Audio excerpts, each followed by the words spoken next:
अस्सलामुअलैकुम वरहमतुल्लाहि वबरकातुह। उम्मीद है मेरे तमाम अहबाब खैर आफियत से होंगे।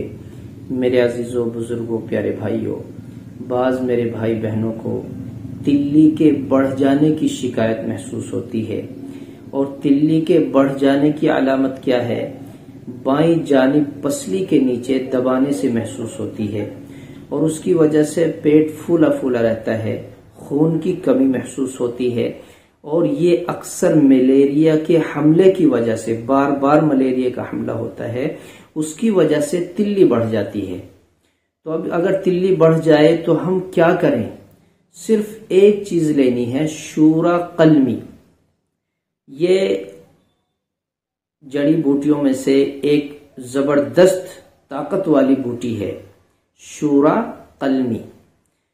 2 ग्राम शूरा कलमी, 2 ग्राम उसका सुफूफ बना लें, पीस कर सुफूफ बना लें।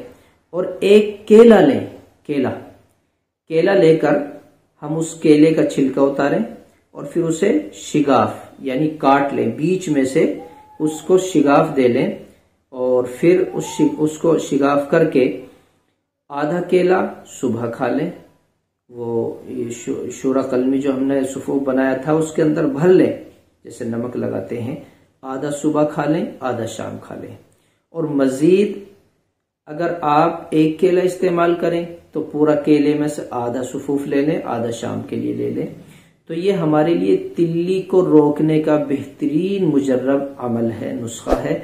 इसको हम करेंगे तो इंशाअल्लाह हमारी ये शिकायत दूर हो जाएगी। पपीता भी इसके लिए बेहद फायदेमंद है। इसका नुस्खा इंशाअल्लाह किसी मौके पर आपको बतलाऊंगा।